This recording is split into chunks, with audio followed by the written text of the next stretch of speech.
Friends, आज हम बात कर रहे हैं टाटा पावर की। टाटा पावर के स्टॉक में हमने फ्राइडे को अच्छी खासी तेजी देखी, लेकिन क्या ये जो अप मूवमेंट है ये आगे भी जारी रहने वाला है या फिर वापस गिरावट होगी? क्या 200 से नीचे जाने वाला स्टॉक या फिर तेजी से आगे जाएगा? इस समय हमें क्या करना चाहिए? तो यहाँ पे बहुत सारी अपडेट निकल के आ रही है जो इशारा कर रही है कि आने वाले समय में टाटा पावर में हमें शानदार तेजी देखने को मिल सकती है। तो क्या ऐसे में इस समय इन्वेस्टमेंट करना चाहिए?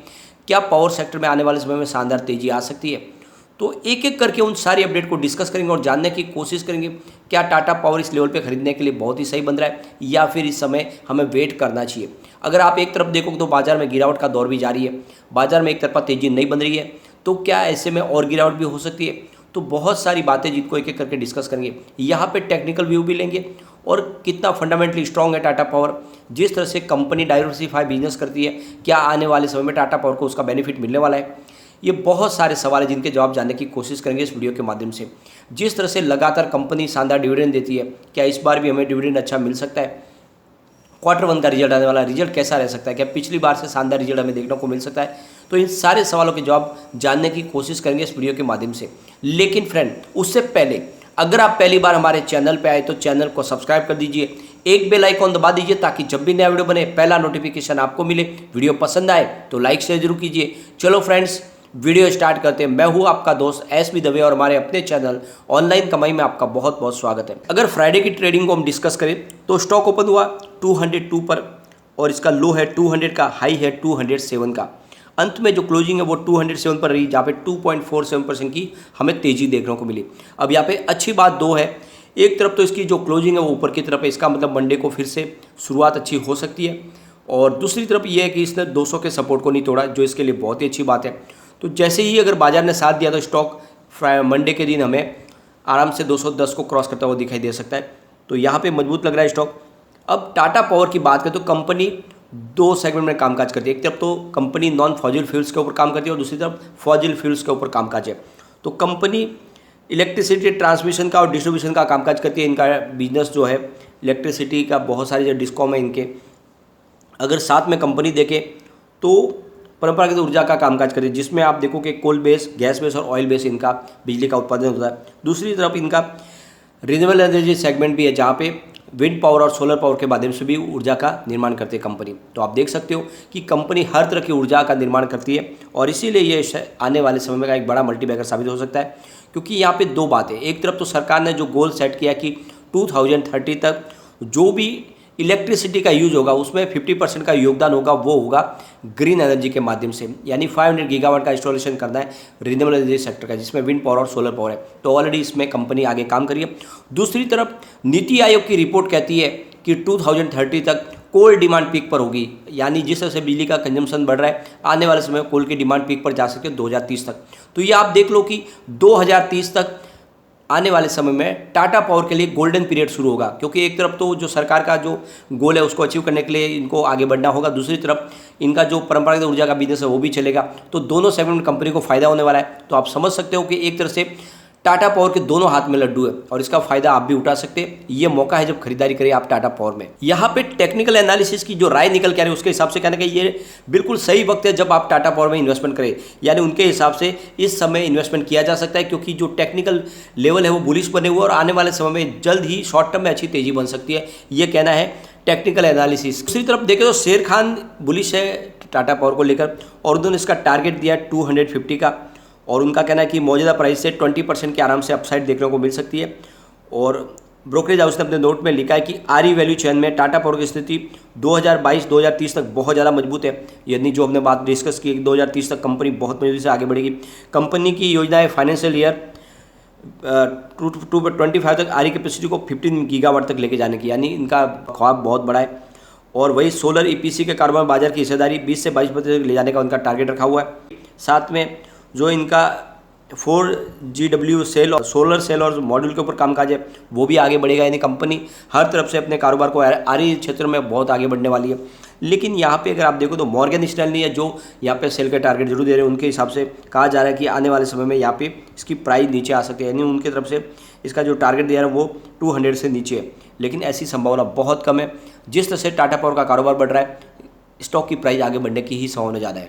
अगर हम टाटा पावर के आरई सेगमेंट की बात करें तो कंपनी 4 गीगावाट सेल लाइन और 4 गीगावाट मॉड्यूल लाइन के ऊपर कामकाज कर रही है। यानी आने वाले समय में इनका ये टारगेट जो अचीव करना चाहते हैं। फिलहाल वो ऑनगोइंग उनका जो प्रोडक्ट है वो 530 मेगावाट सेल पे और 580 मेगावाट मॉड्यूल पे कंपनी कामकाज कर रही है और जल्द ही वो अपने जो टारगेट है उसको अचीव करेंगे। फिलहाल कंपनी का 3.5 गीगावाट का आरई सेगमेंट में इंस्टॉलेशन हो चुका है और आने वाले 5 साल में कंपनी उसको 15 से लेकर 20 गीगावाट तक पहुंचाने वाले हैं। तो बिल्कुल इनका टारगेट बहुत बड़ा है और वो समय पे पूरा होने की पूरी संभावना है। साथ में कंपनी बैटरी स्टोरेज के ऊपर भी काम करे, यानी 40 mAh बैटरी के ऊपर उनका काम का चल रहा है। सोलर EPS के ऊपर उनका काम चल रहा है। साथ में आप देखोगे तो कंपनी सोलर और स्टोरेज सिस्टम के ऊपर कामकाज करी है, जो इनका छत्तीसगढ़ में इन्होंने प्लांट बनाया है। तो एक तरह से देख सकते हैं कि आने वाले समय में इनका जो आरई सेगमेंट है बहुत मजबूती से आगे बढ़ेगा और आपका निवेश जो है वो भी कई गुना बढ़ सकता है। साथ में कंपनी ने अपने कोल बेस्ड पावर प्लांट के लिए भी एक बड़ा विजन पेश किया है। कंपनी फाइनेंशियल ईयर 2023 में करीब 12,000 करोड़ रुपीज़ का इंडोनेशिया की माइंस से कोल खरीदने वाली है और आपको पता ही होगा इंडोनेशियन माइंस में इनकी 30% की स्टेक है, यानी एक बड़ी हिस्सेदारी है और वहाँ से करीब 12,000 करोड़ रुपीज़ का वहाँ पे कोल ये इंपोर्ट करने वाले से वहाँ से लाने वाले। तो आप समझ सकते हो कि आने वाले समय इनके कोल की कोई शॉर्टेज होने वाली नहीं है। कंपनी लगातार अपने कारोबार को आगे बढ़ा सकती है और इसका फ़ायदा भी इनको मिलेगा क्योंकि जो भी प्रॉफिट है उसमें 30% स्टेक तो इनका है ही। और तो आने वाले समय में जितने भी इनके पावर प्लांट है उनमें कोल की शॉर्टेज की कोई संभावना नहीं, क्योंकि ऑलरेडी इनकी इंडोनेशियन माइन से बहुत सारा कोल मिलने वाला है और इन्होंने ऑलरेडी बड़ा एक एग्रीमेंट बना लिया है। तो आप समझ सकते हो कि आने वाले समय इनका कारोबार तेज़ी से बढ़ेगा। साथ में कंपनी बहुत सारे अपने बिजनेस टाइप कर रही है। इन्होंने टाटा स्टील के साथ में एक बिजनेस टाइप किया जिसके तहत टाटा स्टील के जो पावर प्लांट है उन पावर प्लांट के ऊपर उनके मैन्युफैक्चरिंग फैसिलिटीज़ के लिए और डिस्ट्रीब्यूशन के लिए भी बिजली सप्लाई की जाएगी वहाँ पे और उनके लिए ऑलरेडी एग्रीमेंट बन चुके हैं। साथ में कंपनी सेल्स स्टोरेज के ऊपर भी कामकाज करी है। तो इस तरह से आप देख सकते हो कि कंपनी लगातार जो इनकी सब्सिडी कंपनी के साथ भी उनके बिजनेस टाइप हो रहे हैं उस हिसाब से आने वाले समय में टाटा पावर आपको तेज़ी से आगे बढ़ता हुआ दिखाई देगा। यहाँ पे इनका जो सबसे बड़ा जो प्रोजेक्ट है वो है केरला में जो ये फ्लोटिंग सोलर पावर प्रोजेक्ट लगाने जा रहे हैं। ये एक पानी के ऊपर प्रोजेक्ट बनने वाला है जिसमें आप देख सकते हो कि इनको बहुत सारा बेनिफिट मिलेगा।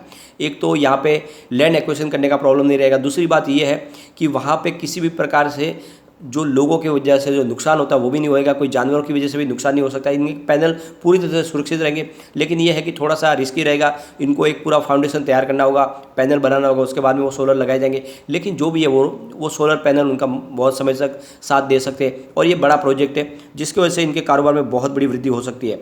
यहाँ पे एक और बड़ी गुड न्यूज़ निकल के आ रही है। एशियन डेवलपमेंट बैंक ने अपनी तरफ से फंड देने की शुरुआत कर दी है, यानी जो भी नए पावर प्रोजेक्ट लाएंगे उनके लिए फंड के लिए रास्ते खोल दिए गए। तो आने वाले समय में टाटा पावर भी उसका फ़ायदा उठा सकते हैं। तो आप देख सकते हो कि पावर सेक्टर के लिए बहुत सारी बेनिफिट निकल के आ रही है। यहाँ पर अगर आप देखोगे तो टाटा पावर लगातार आपको डिविडेंड भी दे रही है। हर साल आपको कंपनी की तरफ से डिविडेंड मिलता है। आप चाहे तो देख सकते हैं 2022, 20, 21, 19 यानी हर साल उन्होंने डिविडेंड दिया। तो लगातार कंपनी डिविडेंड भी दे रही है। तो ये आपको ध्यान रखना है कि स्टॉक तो मजबूती से आगे बढ़ ही रहा है, लेकिन बेनिफिट में आपको डिविडेंड भी मिल रहा है। अब इन्होंने जो रिजल्ट पेश किया था Q4 का वो भी बहुत बेहतर था, आंकड़े सारे पॉजिटिव थे। अगर इनका रेवेन्यू देखें तो 11.96 थाउजेंड को भी निकल कर आया था, जहाँ पे 15.41% की हमें ईयर ऑन ईयर बेसिस पे बढ़त देखने को मिली। नेट इनकम इनकी 503.11 करोड़ रुपीज़ की थी, जहाँ पे 28.04% की ईयर ऑन ईयर बेसिस पे बढ़त देखने को मिली और नेट प्रॉफिट मार्जिन 4.21% रहा, जहाँ पे 11.08% की ईयर ऑन ईयर बेसिस पे बढ़त देखने को मिली। तो आप देख सकते हो कि रिजल्ट बहुत बेहतर था Q4 का और इस बार Q1 इससे भी शानदार होने की पूरी संभावना, क्योंकि लगभग कारोबारी गतिविधियाँ पूरी शुरू हो गई थी। तो सीधा इनके रेवेन्यू में बढ़ोतरी होने वाली है। तो रिजल्ट इस बार अच्छा रहेगा तो फिर स्टॉक तेजी से आगे जा सकता है और आपके निवेश को कई गुना बढ़ा सकता है।